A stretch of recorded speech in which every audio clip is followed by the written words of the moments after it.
오늘 마태복음 14장 13절로 21절 말씀을 통해서 빈들에서도 풍성히 공급하시는 예수님이라는 제목으로 하나님 말씀 증거하겠습니다.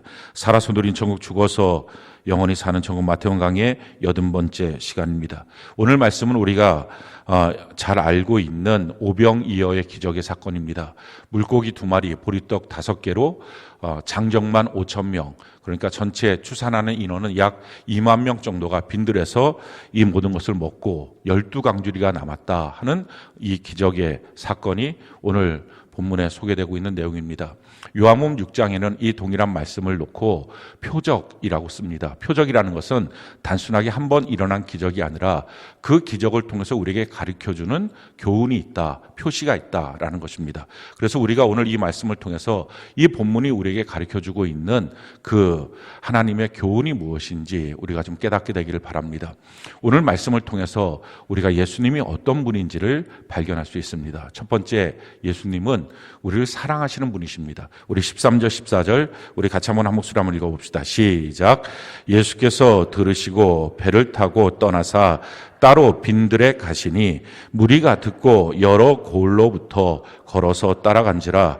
예수께서 나오사 큰 무리를 보시고 불쌍히 여기사 그 중에 있는 병자를 고쳐 주시니라. 지금 예수님께서 빈들에 가셨습니다. 거기서 그 오병이어의 기적이 일어나게 된 거죠. 왜 예수님이 빈들에 가셨을까? 그 이유를 마가복음, 동일한 오병이어 기적의 사건인데 마가복음 6장 31절에 그 이유를 설명합니다. 우리 같이 한번 한 목소리 읽어볼까요? 시작. 이르시되 너희는 따로 한적한 곳에 가서 잠깐 쉬어라 하시니 이는 오고 가는 사람이 많아 음식 먹을 겨를도 없음이라. 지금 예수님과 그 제자들이 사람들이 많이 찾아오니까 음식 먹을 틈도 없고 잠깐 쉴 틈도 없었습니다. 그러니까 빈들에 가서 잠깐 쉬자, 거기서 음식을 우리가 좀 먹자 하는 그 계획을 갖고 이 빈들에 간 것입니다. 근데 빈들에 가자마자 수많은 사람들이 몰려옵니다. 14절에 보니까 예수께서 나오사 큰 무리를 보시고 라고 말합니다. 많은 사람들이 몰려왔습니다. 자, 이와 같이 지금 쉬기를 원했고 또 가서 음식을 좀 못 먹었으니까 음식을 먹자 하는 마음을 갖고 갔는데 거기서도 많은 사람들이 몰려왔을 때 우리라면 이런 감정들을 느꼈을 것입니다. 좀 귀찮다, 좀 힘에 겹다, 이런 마음들이 아마 느껴졌을지 모릅니다. 근데 예수님의 반응은 무엇입니까? 오늘 본문 14절에 보니까 예수께서 나오사 큰 무리를 보시고 불쌍히 여기사라는 것입니다. 이 불쌍히 여기다라고 하는 말의 뜻은 애통하다라는 것입니다. 정말 그들의 모습을 보면서 안타깝고 어떻게 이들을 구원할까, 어떻게 이들을 치유할까, 어떻게 이들을 다시 살릴까 하는 마음을 가지셨다라는 것입니다. 창자가 끊어지는 고통을 느끼셨다라는 것입니다. 자신의 피곤함, 자신이 지금 식사를 해야 된다라고 하는 그 모든 것들도 다 잊어버리고 그렇게 찾아오는 그들을 향한 그 마음을 쏟아 부으십니다. 그래서 14절에 보니까 그들을 불쌍히 여기사 그 중에 있는 병자들을 고쳐주셨고요. 또 마가복음 6장 34절에 보면 예수께서 나오사 큰 무리를 보시고 그 목자 없는 양 같음을 인하여 불쌍히 여기사 이에 여러 가지로 가르치시더라.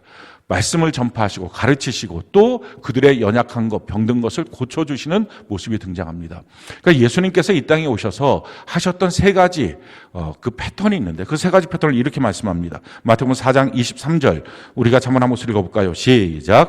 예수께서 온 갈릴리에 두루 다니사 그들의 회당에서 가르치시며 천국 복음을 전파하시며 백성 중에 모든 병과 모든 약한 것을 고치시니. 자, 예수님께서 이 땅에 오셔서 하셨던 일, 천국 복음을 전파하셨습니다. 그리고 그들을 가르쳐서 바르게 양육하십니다. 그리고 그들의 약함과 그들의 병듦에서 그들을 고쳐주십니다. 이것이 주님이 하셨던 사역이고요. 이 일을 통해서 식사할 겨를도 없고 쉴 겨를도 없는 차에 잠깐 쉬기 위해서 있었으나 사람들이 몰려왔을 때 그 모습을 보고 귀찮다고 자기 마음에 좀 힘겹다고 하는 마음 전혀 없이 그 사람들을 보면서 이들을 어떻게 여기서 구원할까, 이들을 어떻게 다시 세워줄까, 이들의 연약함을 어떻게 치료할까 하는 마음을 가지셨다는 것입니다. 예수님이 교회의 머리시기 때문에 오늘날 교회를 통해서도 동일한 일들이 일어납니다. 천국 복음이 전파되고 가르쳐 양육하고 또 연약한 것, 병든 것들을 주님이 치료하십니다. 지난주에 우리 교회 한 지사님이 자기 아이가 그 밤 10시부터 새벽 2시까지가 되면 그냥 이렇게 목류병처럼 깨나는 겁니다. 깨나갖고 거실을 이렇게 빙빙 돌기도 하고 안방에 가서 안방을 빙빙 돌기도 하고 그리고 어느 날에는 막 문을 열었다 닫았다 이렇게 하기도 하고 심지어는 어느 날 일어나 앉자마자 시끄러워 너무 시끄러워 엄마 너무 시끄러워 견딜 수 없어 이렇게 외치다가 또 쓰러져 자기도 하고 그러니까 아침에 일어나서 학교를 못 가고 피곤하니까 밤에 그러니까 이런 일들이 반복되니까 이거를 양방 병원에 가서 좀 어떻게 해결하려고 했더니 간질병 이거를 검사를 해야 된다고 하고 그러니까 그건 좀 마음이 너무 어렵고 그래서 이제 한방에서 침을 맞는다 머리 정수리에다 침을 맞고 이런 일들을 해도 치료가 안 되는 것입니다. 그래서 지난주에 찾아가서 수요예배 전에 지지난주죠 찾아와서 수요예배 전에 기도를 좀 받기를 원한다고 기도하고 그 다음 날부터 한 번도 깨지 않고 지금까지 그렇게 있는 것입니다. 그 병이 치료받았다는 것이 문제가 아니라 주님이 여전히 우리의 간구를 들으시고 할렐루야 우리의 모든 질병을 담당하여 주신다는 것입니다. 우리 교회 지체 중에 한 분은 뭐 한 달 정도 됐는데 다리가 아픈데 증상이 왜 그런지도 모르는데 너무 아파서 잠을 못 주무시는 겁니다. 너무 아파하고 견디지 못하고 그리고 기도받고 다 치료가 된 거죠. 많은 분들의 불임들이 치료되고 또 디스크 치료되고 저희 집사람도 디스크여서 뭐 3달 동안 우신양병원에서 입원하고 있었는데 그것 다 깨끗하게 치료를 받고 수많은 사람들이 또 암병이나 이런 데서도 치료를 받습니다. 그 이유가 무엇입니까? 우리 주님이 우리가 주님 앞에 나오는 것들을 불쌍히 여겨주시는 것입니다. 그래서 그의 연약함과 그의 병듦을 치료해 주시는 것입니다. 근데 단지 이것은 그냥 하나님이니까 치료하겠다 그게 아니라 이렇게 할 수 있는 값을 지불하셨습니다. 그래서 우리가 치료를 받는 것은 합법적인 것입니다. 성경은 우리에게 이와 같이 말씀합니다. 이사야 53장 5절 우리 같이 한번 한 목소리 한번 읽어볼까요? 시작. 그가 찔림은 우리의 허물 때문이요 그가 상함은 우리의 죄악 때문이라 그가 징계를 받음으로 우리는 평화를 누리고 그가 채찍에 맞음으로 우리는 나음을 입었도다. 그가 찔리고 창에 찔리고 그가 양손 양발에 못이 박히는 상함을 당해서 우리의 죄와 허물이 다 씻김을 받았고 그가 징계를 받아서 우리가 평화를 누리고 그가 또한 채찍에 맞아서 우리의 모든 질병에 나음을 없는 주님이 담당해 주셨다라는 것입니다.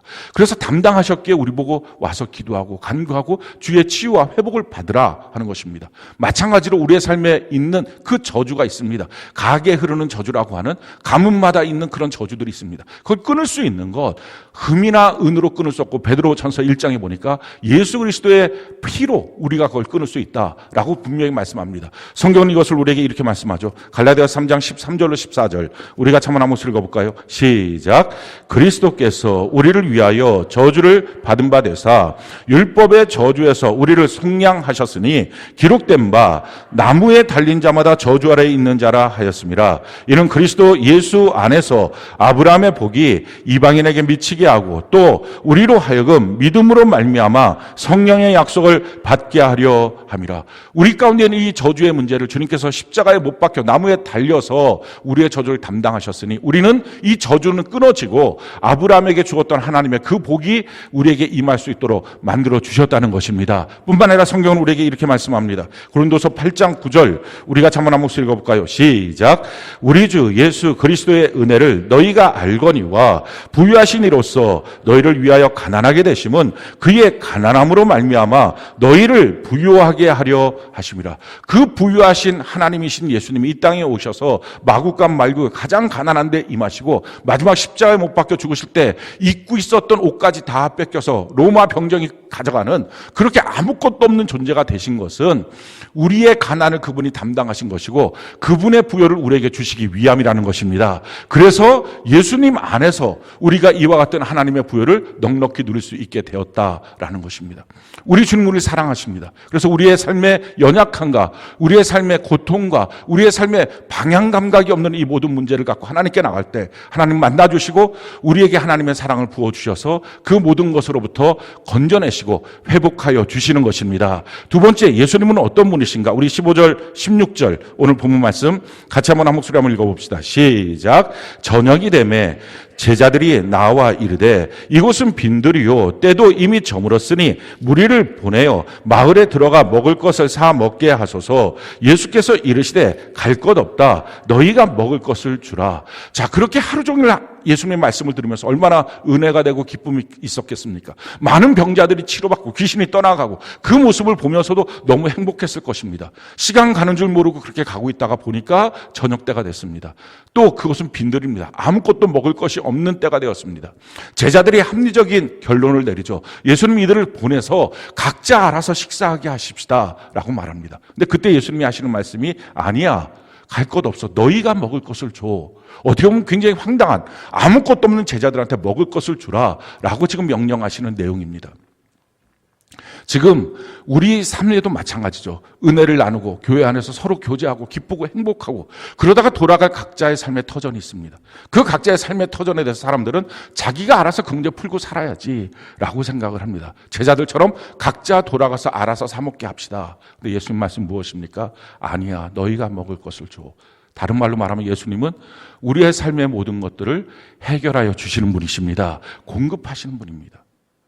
그래서 우리의 삶에 100가지 문제가 있어도 예수님 한 분만 계시면 그 모든 일을 주님이 공급하심으로 해결하여 주시는 것입니다. 백문일답 예수님.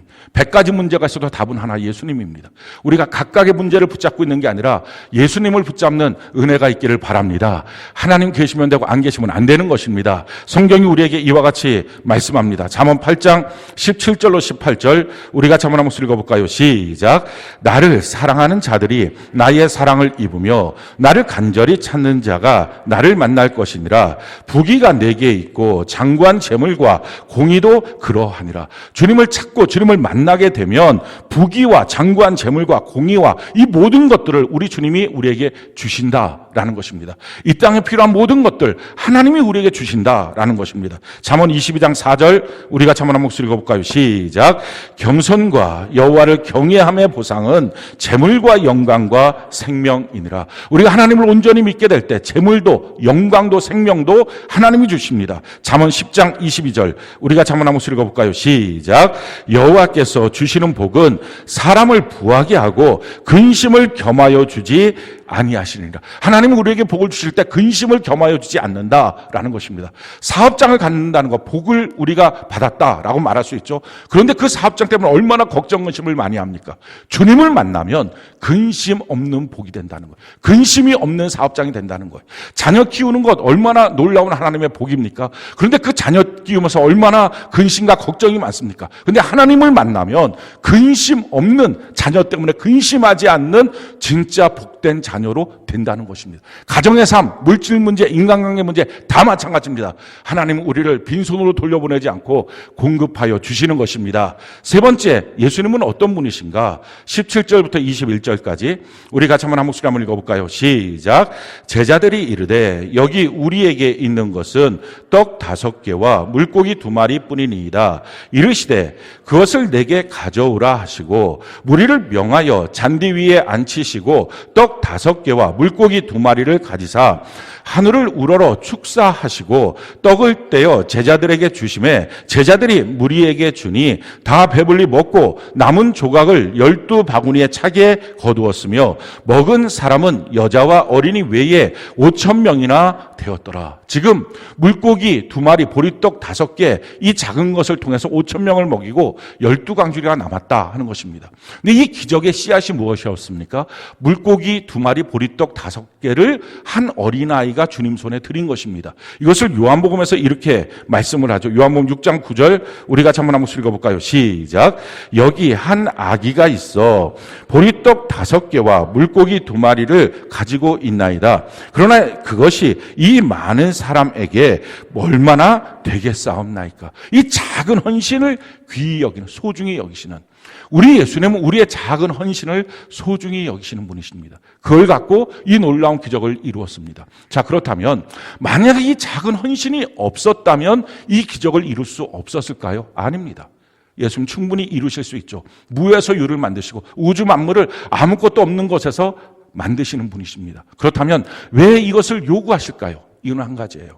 아마 이 오병이어의 기적의 사건에서 가장 기뻤던 사람, 끝까지 가장 최고의 감격이 있었던 사람, 이 어린아이일 거예요. 자기의 작은 도시락 무엇인지 알잖아요. 근데 그걸 통해서 예수님이 기도하시고 나누어 줬을 때 2만 명이 먹고, 그 먹으면서 그들이 얼마나 즐거워하고 하나님을 찬양하고 높이고 있는 광경들을 그 아이가 봤을 거예요. 영원히 잊지 못할 그 기쁨. 하나님 우리에게 요구하십니다. 봉사도 요구하고요, 헌금도 요구하고요, 섬김도 요구하고, 우리의 작은 헌신들을 요구하십니다. 이유는 그 요구하시는 것을 통해서 예수님 그 주인의 기쁨에 동참하도록 하는 것입니다. 그래서 우리가 드리는 그 어떤 헌신도 우리의 의무가 아니고 특권입니다. 하나님의 기쁨과 은혜를 누리는 것입니다. 근데 그것을 누리지 못하게 하는 게 뭡니까? 나 먼저, 내 것부터, 내 스케줄부터, 내 컨디션부터, 내 감정부터, 이것 때문에 못하는 것입니다. 그래서 성경은 말합니다. 먼저 그 나라와 그 의를 구하면 나머지가 공급되는데 너가 먼저니 하나님의 그 기적에, 그 즐거움에 동참될 수 없다라는 것입니다. 성경이 우리에게 이와 같이 말씀하죠. 마태복음 6장 31절로 33절 우리가 한번 한번 읽어볼까요? 시작. 그러므로 염려하여 이르기를 무엇을 먹을까, 무엇을 마실까, 무엇을 입을까 하지 말라. 이는 다 이방인들이 구하는 것이라. 너희 하늘 아버지께서 이 모든 것이 너희에게 있어야 할 줄을 아시느니라. 그런즉 너희는 먼저 그의 나라와 그의 의를 구하라. 그리하면 이 모든 것을 너희에게 더하시리라. 먼저 해야 될 것, 하나님 앞에 헌신하는 것들을 먼저 할 때 나머지 것들을 더해 주시는 하나님의 은혜가 있다. 이렇게 우리의 작은 헌신을 귀히 여기고 놀랍게 사용하시는 그 예수님입니다. 자, 중요한 건 이거예요. 예수님이 우리를 사랑하시고 공급하시고 우리의 작은 것들을 소중히 존귀하게 여겨주시는 분이십니다. 중요한 것은요, 이 예수님 못 만나면 오늘 지금 이 설교가 여러분들에게 무슨 의미가 있습니까?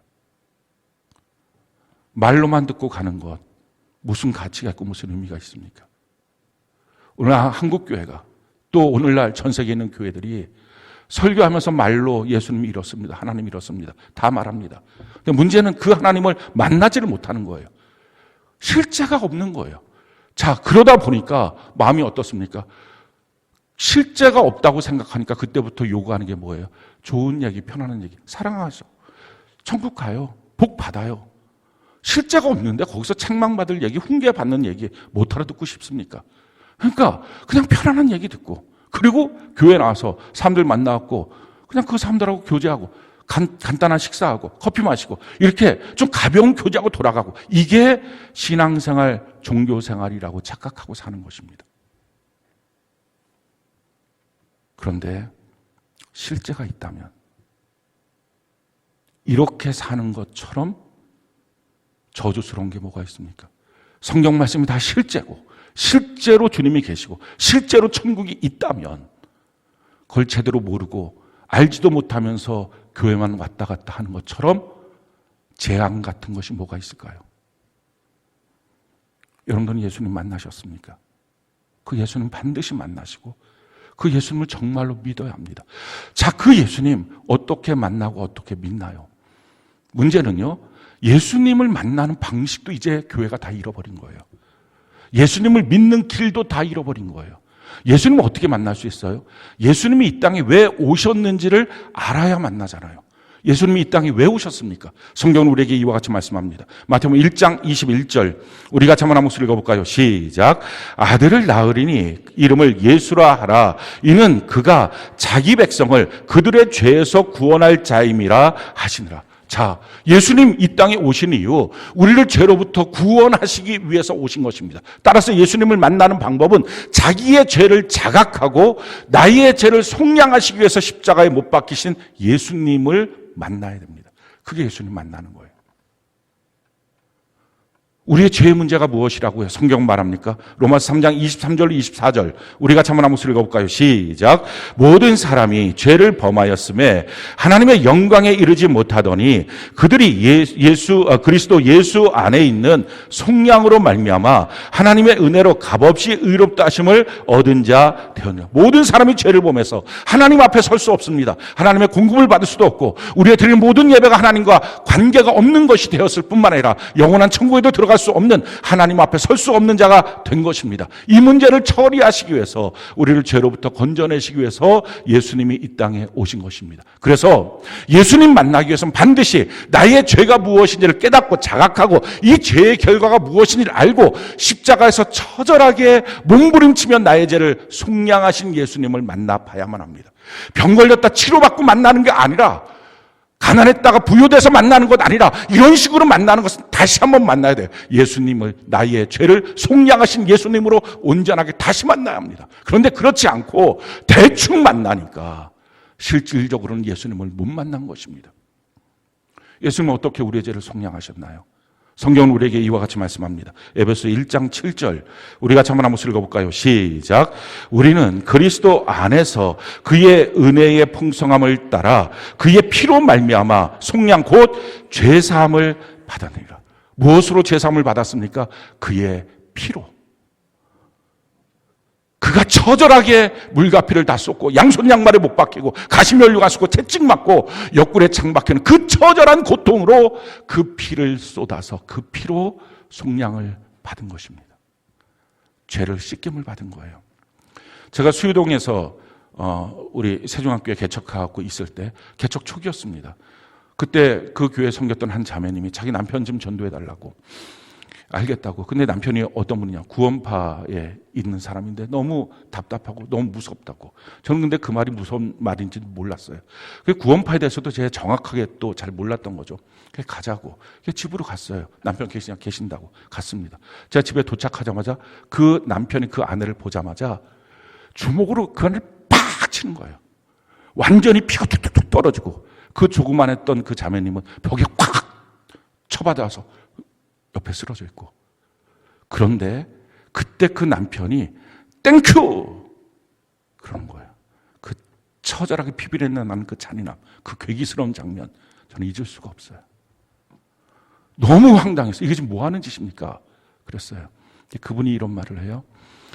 예수님이 우리의 모든 죄를 속량하지 않았습니까? 우리의 과거, 현재, 미래 다 속량했으니, 지금 이렇게 때린 나의 죄도 주님이 속량했으니 나는 기쁘고 감사해서 땡큐 한 것입니다. 그게 구원파예요. 구원파의 교리는요, 주님이 나의 모든 죄를 속량했으니 우리는 이제부터 살 때 회개할 것도 없고, 속량받은 것, 내가 죄를 지을 때마다 이 죄도 속량하셨죠? 그래요, 주님 감사해요, 땡큐. 큰 죄를 지을 때마다 더 크게 땡큐. 그렇게 외치고 살라는 것이 구원파의 교리입니다. 성경을 펴놓고 제가 가르쳐줬어요. 그런데 자기의 욕심에 이끌려 있으니, 자기는 죄 짓고 마음대로 살아도 천국 간다고 생각하니까, 주님이 다 속량했다고 자기가 그렇게 알고 있고, 자기네 교회 그 박옥수 목사, 권신찬 목사, 이런 사람들이 그렇게 하고 있으니까, 이초소 목사, 이런 사람들이 그렇게 말하고 있으니까 다 믿고 산다고, 천국 간다. 하나도 안 들어요. 저는 그러면서 목회하면서 근데 깨달았어요. 한국 교회의 대다수, 아니 90% 이상이 사실은 교회당 안에 있지만 다 구원파다. 그들이 만들어 놓은 게 뭐예요? 세월호 사건들. 그러니까 죄의식이 없으니까, 그런 형편없는 것들 주님이 다 용서해 줬으니까. 여러분들 중에서도 혹시 나 죄 지어도 천국 가요, 왜? 예수님이 속량해 주셨으니까. 이런 생각하고 있습니까? 그게 구원파예요. 성경에도 없는 말들. 그러니까 그런 구원파들로 있는 것입니다. 예수님 만나는 게 뭐예요? 예수님 믿는 게 뭐예요? 나의 죄 때문에 십자가에서 처절하게 몸부림치고 있는 그분 앞에 서서 그 은혜로 내 죄가 씻김 받았습니다. 이게 믿어진 거예요. 아니, 예수님이 아니고 어떤 사람이라도, 사람 하나가 내 앞에서 십자가에 못 박혀서 처절하게 몸부림치면서 내가 너의 죄를 대신 지불할게 하고 있는 모습만 봐도 평생 죄 짓는 것이 두렵고 떨릴 건데, 하나님의 아들이 그렇게 하고 있는 모습, 이게 믿어진 사람이 죄를 쉽게 여깁니까? 사람이니까 죄 짓지, 죄 지어도 천국 가, 이런 생각이 있을까요? 불가능합니다. 예수님이 우리에게 말씀하신 게 뭡니까? 죄는 예수님의 피로 속량받은 거야. 제가 30살에 주님을 만났어요. 그리고 그 십자가의 은혜 앞에 섰어요. 그 처절하게 몸부림치는 주님 앞에 제가 이렇게 여쭤봤어요.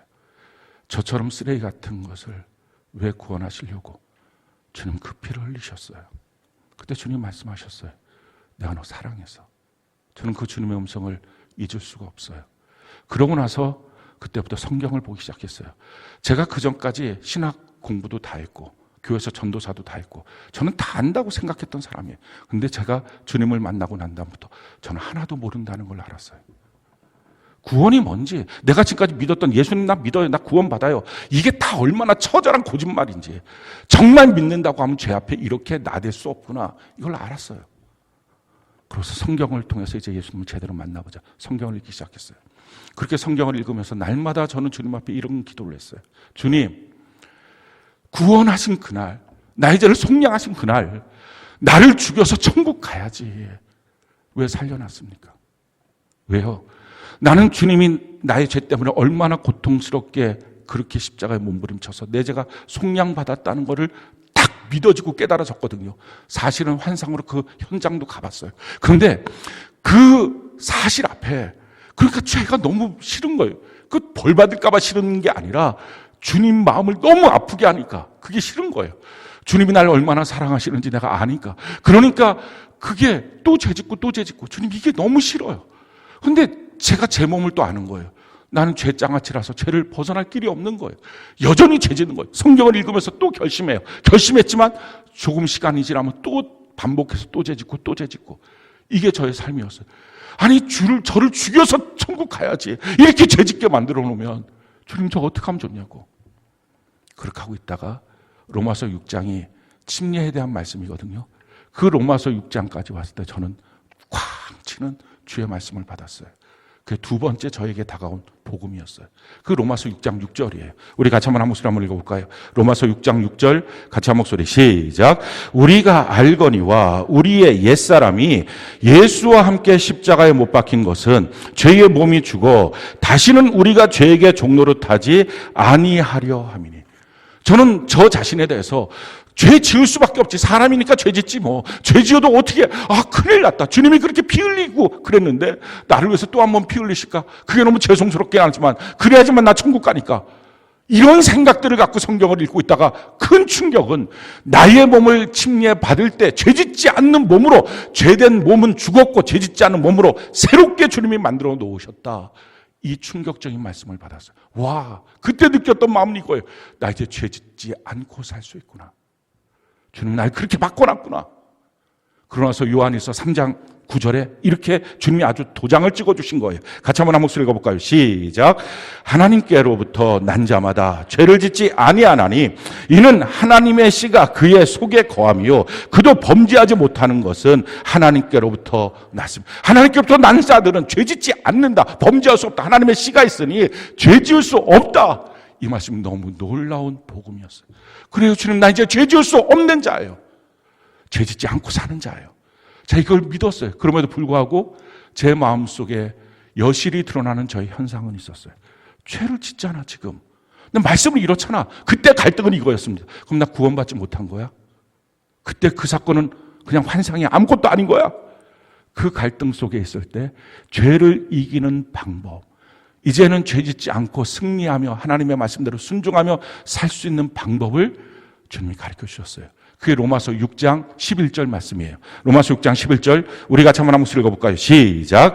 이와 같이 너희도 너희 자신을 죄에 대하여는 죽은 자요 그리스도 예수 안에서 하나님께 대하여는 살아있는 자로 여길지어다. 죄에 대해서는 죽었으니 죄가 유혹을 해도 죽은 것이 무슨 반응 없고, 하나님 앞에서는 살아있는 자로, 하나님의 말씀에 그 작은 음성 하나에도 반응할 수 있는 자로 나를 바꿔주셨습니다 라고 여기라.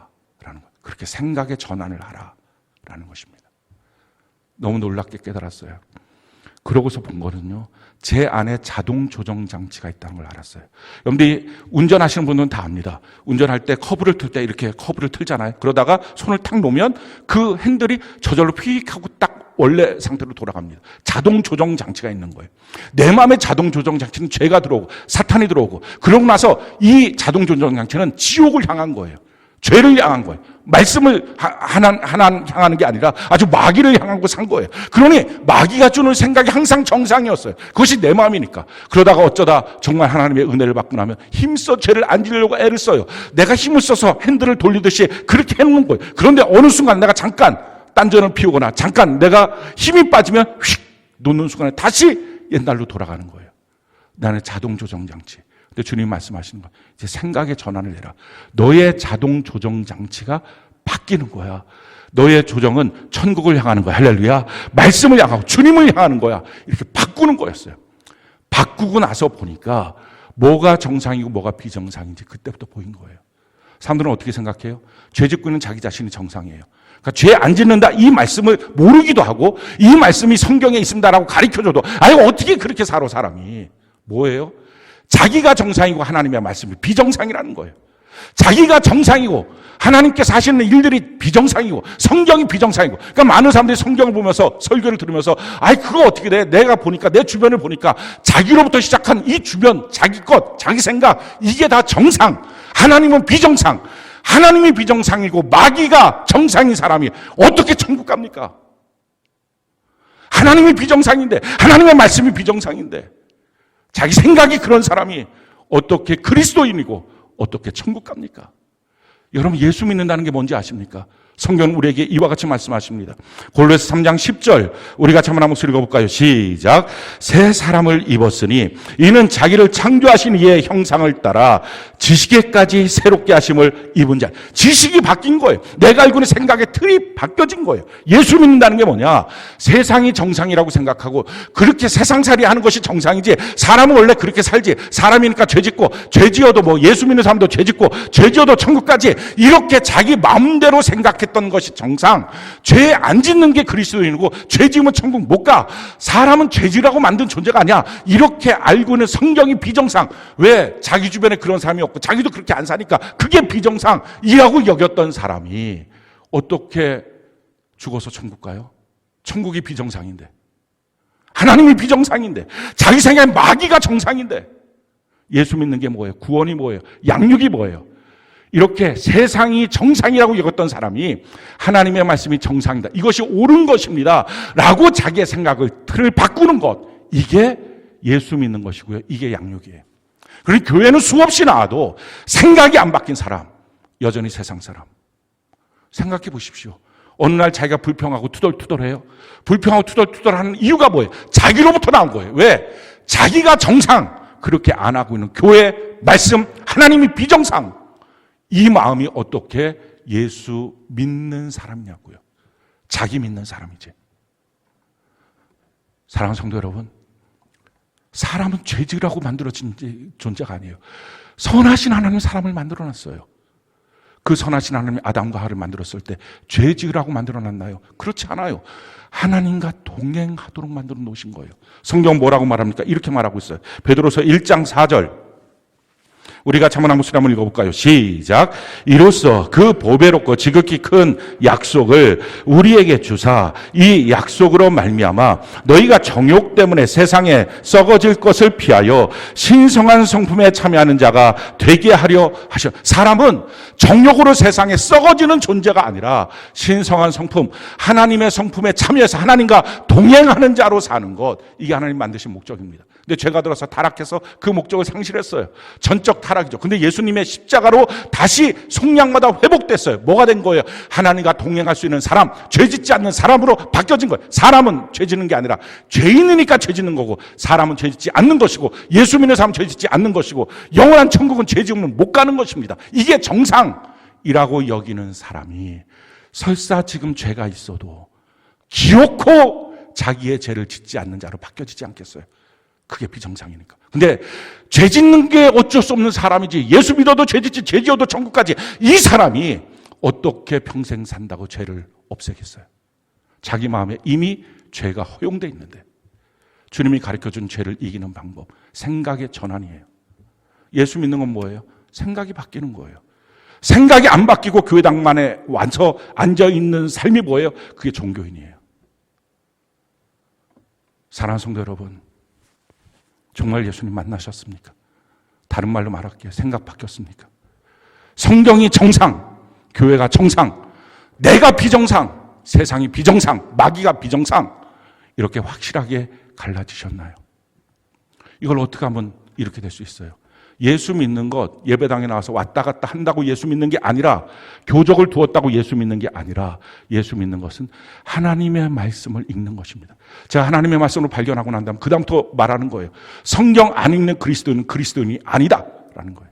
성경을 모르는 그리스도인은 그리스도인이 아니다라는 거예요.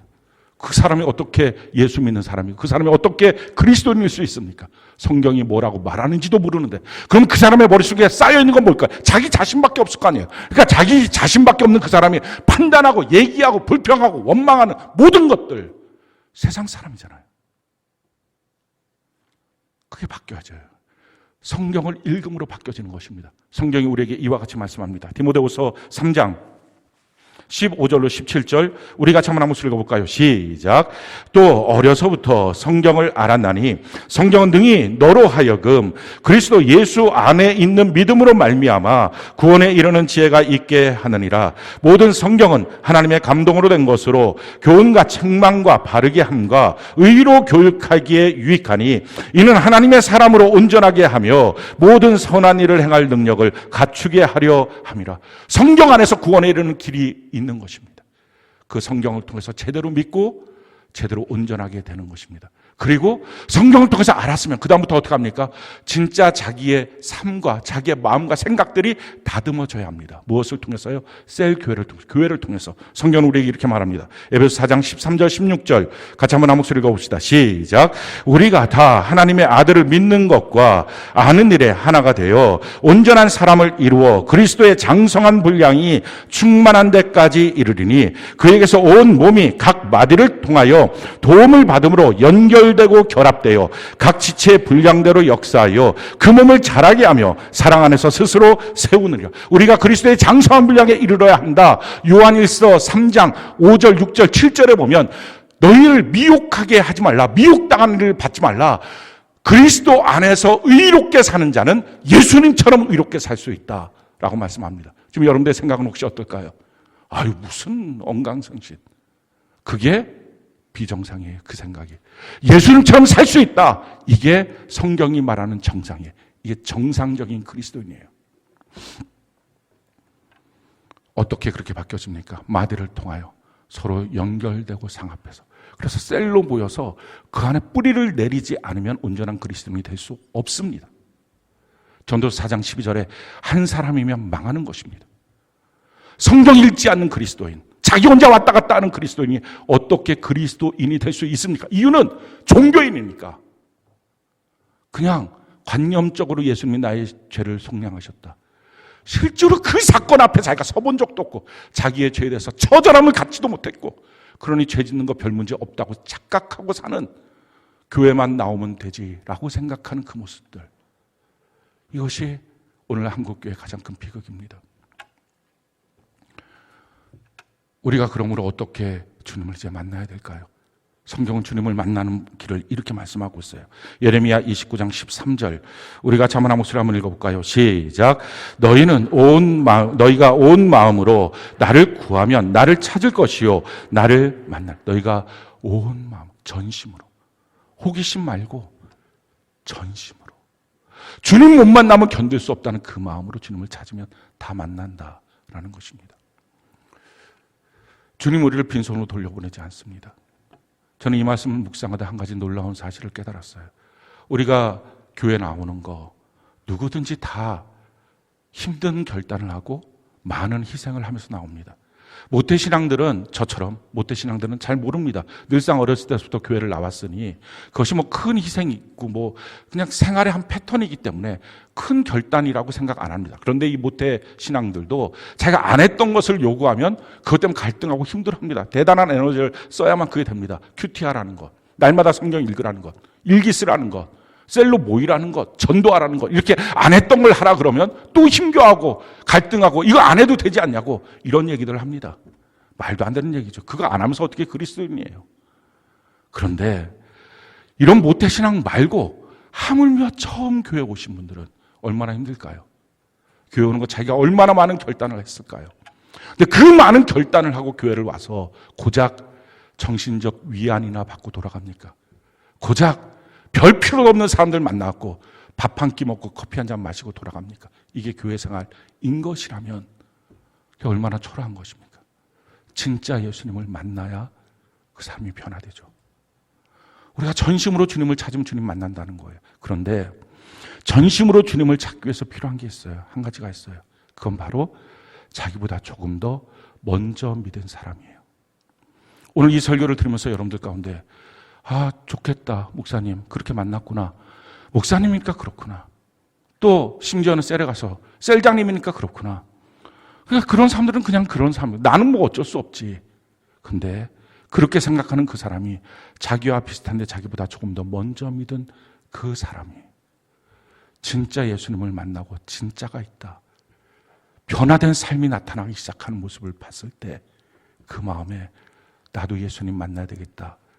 전심이 되지 않겠어요? 한국교회의 지금 문제는 뭐예요? 말씀 자체도 썩었고 한 가지 더 나가서는 그러다 보니까 주변에 볼 사람도 없는 거예요. 예수 제대로 안 만난 사람, 그 사람이 부모인 자녀들은 재앙입니다. 왜? 근데 그 부모들이 오랫동안 교회를 나왔어요. 그럼 교회 생활이 그런 줄 알 거 아니에요.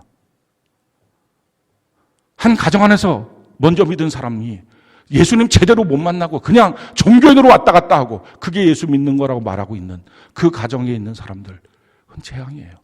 교회를 왔는데 그 셀장 제외하고 정말 예수 제대로 만나고 그 죄에 대해서 아파하고 그 갈등 속에서 자기가 죄짓지 않는 사람으로 바뀌어졌다. 이제 생각의 전환이 됐다. 무엇이 정상인지 분명히 아는 자로 바뀌어졌다.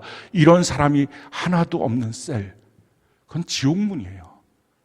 교회는 하지만 지옥 가는 문이에요. 지금 우리는 어떤 존재인가요? 성경은 우리에게 이렇게 말씀하고 있어요. 고린도서 3장 3절 우리가 한번 목소리 읽어볼까요? 시작. 너희는 우리로 말미암아 나타난 그리스도의 편지니 이는 먹으로 쓴 것이 아니요 오직 살아계신 하나님의 영으로 쓴 것이며 또 돌판에 쓴 것이 아니요 오직 육의 마음판에 쓴 것이라. 세상 사람들이 봤을 때 자기랑 별 차이 없다면, 종교성은 있는데 마음은 안 바뀌었으면, 생각의 틀이 자기랑 똑같으면, 그런 사람들이 먼저 믿은 자라고 말한다면 누가 전심으로 주님을 찾겠어요? 말을 바꿀게요. 여러분들을 누군가 만나면 예수님 만나겠다는 갈망이 생길까요? 아니면 여러분들을 누군가가 만나면 교회는 그런 거구나 하고 끝날까요? 그래서 구원을 줄 수 없는 사람은 십자가의 원수입니다. 기껏 교회까지 나왔는데 정말 재수없게 그런 인간 만나서, 게다가 그런 인간이 너무 착해, 오지랖도 넓어, 자기한테 너무 잘해줘, 그런 사람인데 구원은 없어. 예수는 안 믿어. 예수를 믿는다고 머리로는 말하지만 한 번도 예수님 앞에, 말씀 앞에 제대로 서본 경험이 없는 그런 사람, 정말 재수없는 인생 아닙니까? 예수 믿겠다고 교회까지 나왔는데 혹시 여러분들이 그런 사람입니까? 아무것도 줄 것이 없는 사람, 너희가 줘라 라고 하는 주님의 말씀 앞에 우리가 어떻게 서야 할까요? 아까도 말씀드린 것처럼 저는 예수님 만나고 난 다음에 주님 저를 죽여야지, 주님 저를 죽여야지, 그래서 죄짓지 전에 천국 빨리 데리고 가야지, 이게 살려놔서 또 죄짓고 또 죄짓고 너무 고통스럽고 이거 어떻게 하면 좋냐고 몸부림치면서 성경을 읽었어요. 그러다 아까 말씀드린 것처럼 로마서에서, 요한일서에서 곳곳에서 하나님의 뜻을 발견했어요. 그리고 깨달았어요. 왜 나를 살려놓으셨을까? 주님이 하신 말씀이 이거예요. 세상 사람들은 예수님 못 보잖니, 설교는 들어도 말로만 듣잖니, 세상 사람들은 그런데 사람은 보잖니. 그 사람의 변화, 그 마음속의 변화가 그의 삶을 통해서 나타나면 그럼 그가 전심으로 나를 찾을 수 있지 않겠니? 깨달았어요. 주님이 나 같은 자를 이렇게 사랑하셔서 나의 죄를 속량하시고 몸부림치고 피 흘리시고 나를 완전히 바꿔서 하나님과 동행할 수 있는 자로 만들어주신 것, 그게 너무 큰 은혜인데 그 은혜 가운데 저한테 주신 것, 너도 이제 그 사랑 전하면서 나눠주면서 살아라. 전도하면서 양육하면서 살아야 된다. 최소한 교회당에 나온 사람들, 나보다 늦게 믿은 사람들을 실족시키는 자가 되지 않도록. 사랑하는 성도 여러분, 실족시키는 게 그의 편돼서 그냥 박수 쳐주고 좋다고. 그런 사람들 교회에 차고도 넘칩니다. 그렇게 해서 다 같이 지옥 가는 인생들 너무 많지 않습니까? 진짜 예수 믿는 사람, 성경이 진짜인 것을 말해주고 그런 삶으로 고백하고 말하는 사람, 우리 모두가 그런 사람 되는 이 결단이 되고, 이번에 명절 기간 동안 여러분들이 많은 사람들을 만날 때 진짜 그리스도인, 가짜 되지 마시고 진짜 그리스도인, 우리 그렇게 살아가서 주님이 나를 얼마나 사랑하시는지, 주님이 나의 모든 것을 공급하시는지, 주님이 나를 얼마나 소중히 여기시는지 그것이 경험되고 그것이 나타나고 살아가는 우리 모두가 되기를 예수님 이름으로 축원합니다.